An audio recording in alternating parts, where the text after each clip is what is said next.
오늘 함께 나눌 말씀 디모데전서 5장 17절에서 25절까지 말씀입니다. 다스리는 장로들은 배나 존경할 자로 알되 말씀과 가르침에 수고하는 이들에게는 더욱 그리할 것이니라. 성경에 일렀으되 곡식을 밟아 떠는 소의 입에 망을 씌우지 말라 하였고 또 일꾼이 그 삭슬 받는 것은 마땅하다 하였느니라. 장로에 대한 고발은 두세 증인이 없으면 받지 말 것이요 범죄한 자들을 모든 사람 앞에서 꾸짖어 나머지 사람들로 두려워하게 하라. 하나님과 그리스도 예수와 택하심을 받은 천사들 앞에서 내가 엄히 명하노니 너는 편견이 없이 이것들을 지켜 아무 일도 불공평하게 하지 말며 아무에게나 경솔히 안수하지 말고 다른 사람의 죄에 간섭하지 말며 내 자신을 지켜 정결하게 하라.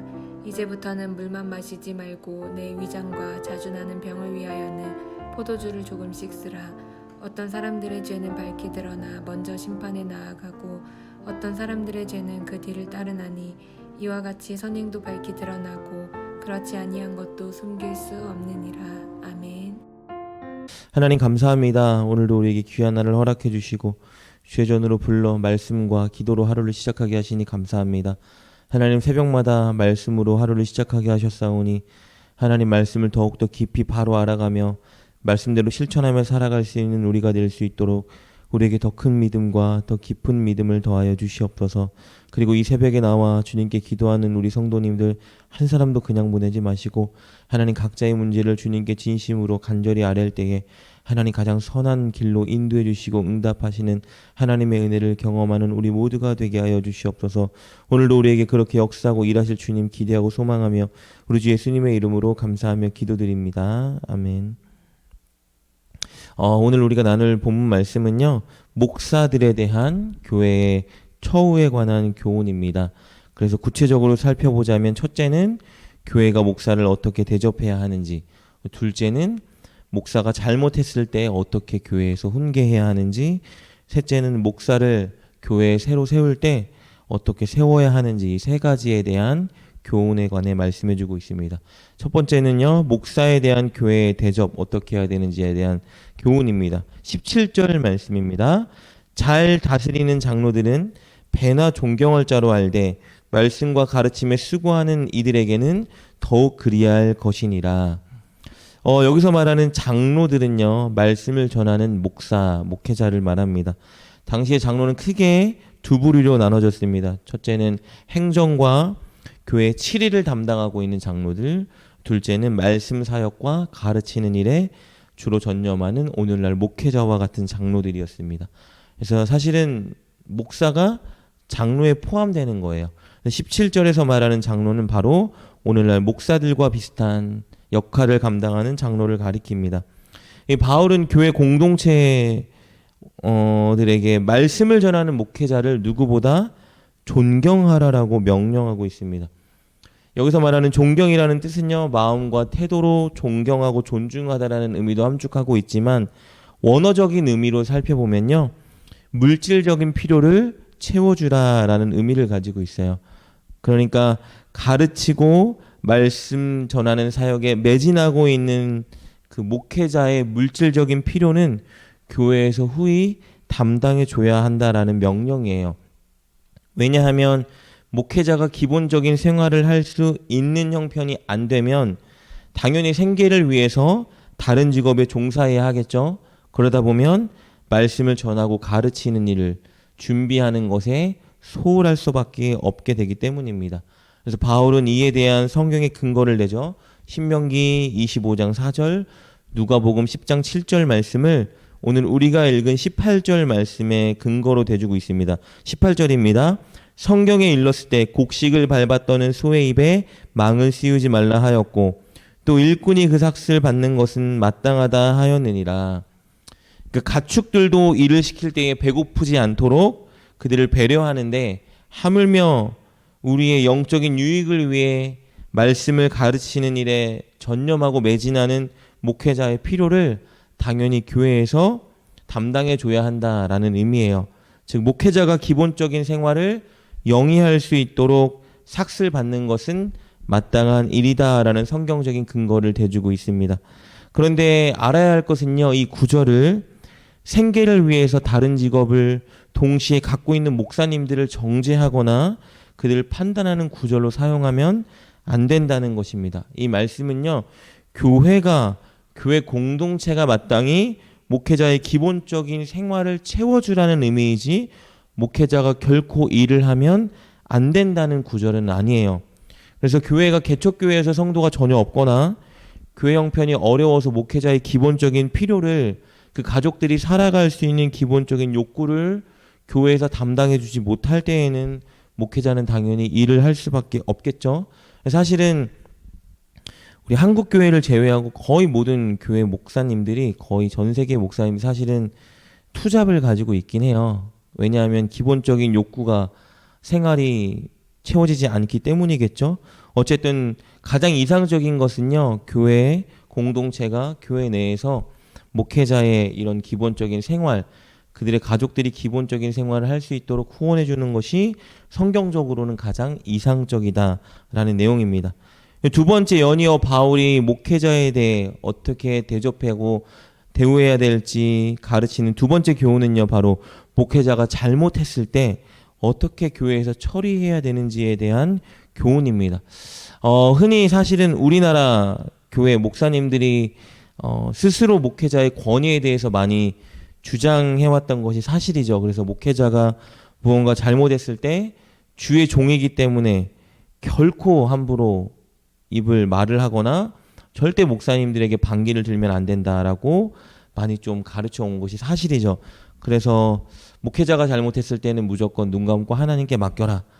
안 그러면 성경 말씀을 근거로 저주를 받게 된다라는 이상한 사실은 말씀 해석이 있긴 있는데요. 오늘 성경을 보면요, 그렇게 가르쳐주고 있지는 않아요. 사실은 목회자가 잘못된 길을 가거나 무리를 일으켰을 때 교회 공동체는 목회자에게 그 잘못을 알려주고 그를 훈계해야 한다라고 가르쳐주고 있습니다.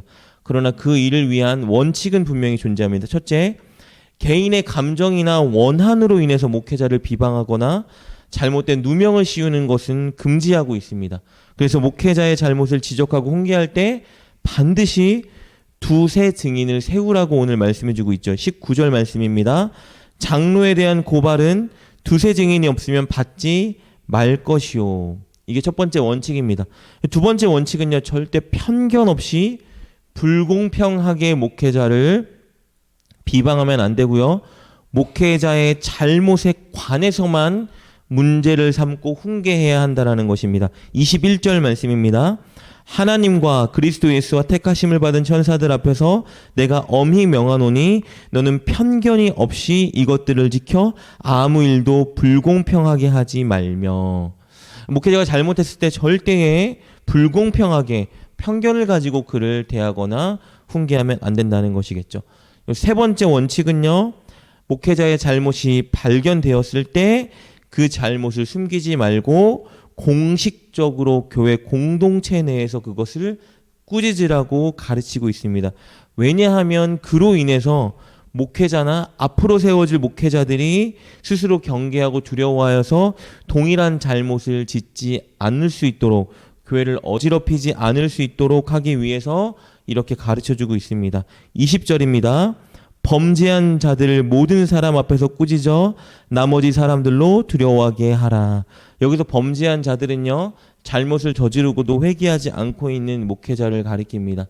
그러니까 사실은 목회자가 잘못된 길을 걸어가거나 성경의 가치관이나 또 교회를 위한 마음이 아니라 개인의 사리사욕을 위해서 무언가를 자행할 때에는 교회 공동체 내에서 그것들을 막아주고 다시 한번 올바른 길로 회개하고 설 수 있도록 꾸짖는 일도 분명히 필요하다라는 것입니다. 그러나 반드시 정해진 건강한 원칙을 따라 그 일들을 지켜가야 합니다.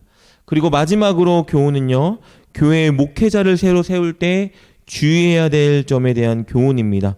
목회자를 교회에 세울 때요, 결코 그의 외적인 모습이나 잠깐 눈에 보이는 실력에 의지하지 말고 아주 주의 깊게 관찰하며 세워야 한다라고 가르치고 있습니다. 22절 말씀입니다. 아무에게나 경솔히 안수하지 말고 다른 사람의 죄에 간섭하지 말며 내 자신을 지켜 정결하게 하라. 여기서 안수한다라는 의미는 무엇이냐면요. 어떤 사람을 목사로 세워서 그것을 공식적으로 공포하는 일을 가리킵니다. 그러니까 경솔하게 자격이 없고 그릇이 안 되는 목사를 그냥 너무 경솔하게 안수하고 세워서 그가 만약에 죄를 짓게 된다라면 그의 죄가 그를 세운 교회 공동체와 교회 목사들에게도 동일하게 책임져야 될 죄로 여겨지기 때문에 절대 경솔하게 아무나 자격이 없는 자를 목사로 세워서 너희들도 그 죄에 동참하지 말아라 라고 가르치고 있습니다. 교회 공동체는 아주 신중하게 기도와 관찰로 새로운 목회자를 세워야 한다라고 가르치고 있습니다.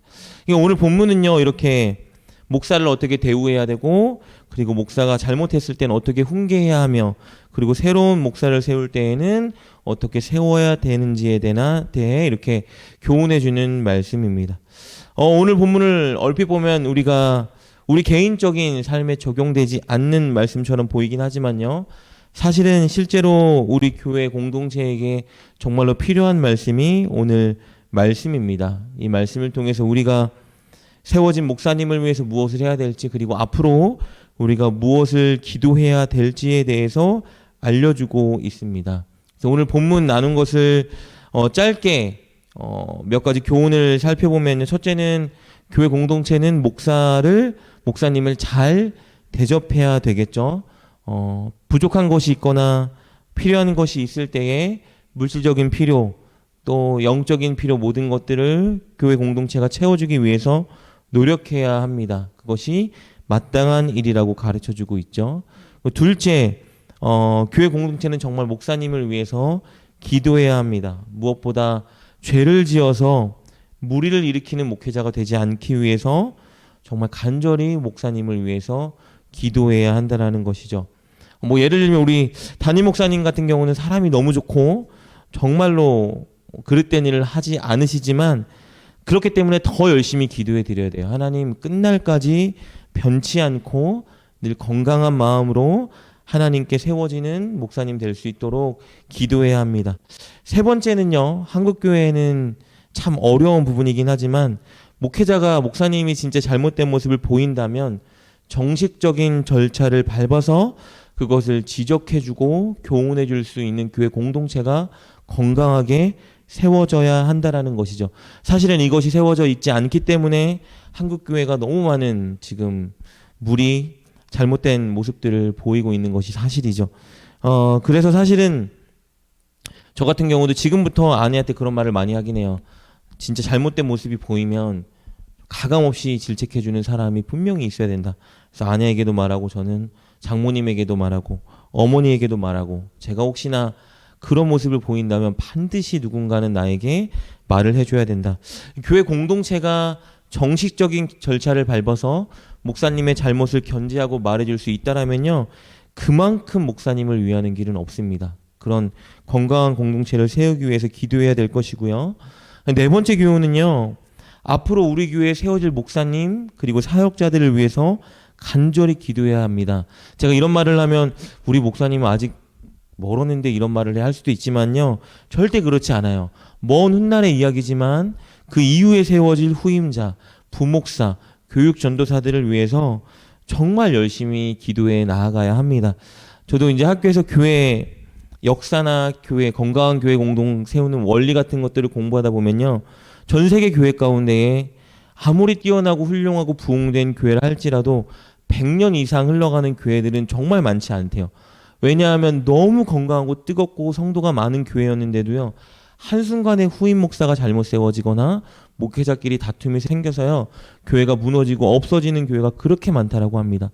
그렇기 때문에 우리 목사님 은퇴하는 그날까지 건강하게 목회할 수 있도록 기도해 드리되, 그 이후에 세워질 후임자, 그리고 앞으로 세워질 교육 전도사들, 부목사들, 많은 사람들을 위해서 하나님, 우리 교회에 세워지는 모든 사역자들은 정말 건강하고 하나님 말씀에 어긋나지 않고 하나님 교회를 사랑하고 성도들을 아끼는 하나님의 마음을 가진 목회자들만 세워지도록 인도해 주시옵소서라고 늘 교회를 위해서 기도해야 합니다.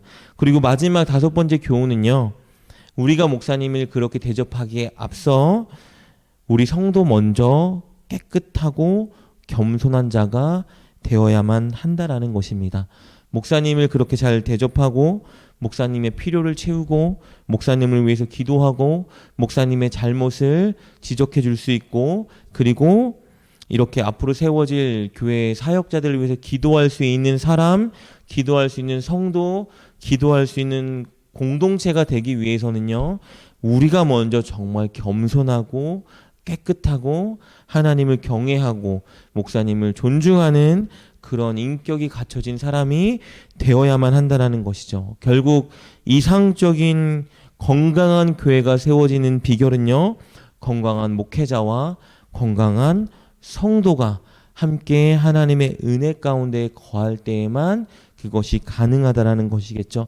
그래서 여기는 저와 여러분이 먼저 건강한 성도, 목사님을 사랑하고 하나님 말씀, 하나님을 경외하는 그리고 겸손한 성도가 위해서 되기 위해서 늘 기도하되 그리고 목사님과 교회 공동체를 위해서 기도해서 정말 우리 교회가 하나님 오시는 그날까지 든든히 세워지고 또 해가 가면 갈수록 다음 세대가 세워지면 세워질수록 부흥되는 교회가 될 수 있도록 저와 여러분이 오늘 말씀을 붙들고 기도하길 주님의 이름으로 축복합니다. 기도하겠습니다. 하나님 감사합니다. 오늘 또 말씀을 통하여 우리에게 진리를 가르쳐 주신 하나님, 정말 우리가 먼저 건강하고 겸손하고 하나님을 경외하며 목사님을 진심으로 사랑하는 그런 성도들 되게 도와주시고 우리 교회에 세워주신 목사님과 사역자들 정말 주님 보시기에 건강하고 성도를 사랑하며 하나님을 경외하는 그런 사역자들 목사님 되게 도와주시어 우리 교회가 끝날까지 이상적이고 든든히 세워지며 부흥되는 교회 될 수 있도록 축복하여 주시옵소서. 이 새벽에 기도하는 성도님 한 사람도 그냥 보내지 마시고 각자의 기도에 능력과 선한 길로 응답하여 주시옵소서. 예수님의 이름으로 감사하며 기도드립니다. 아멘. 목회자가 성도들을 대하는 원칙이 있듯이 성도들도 목회자를 대하는 원칙이 있습니다. 우리는 이 원칙대로 목회자를 대하며 교회를 든든히 세워가야 합니다.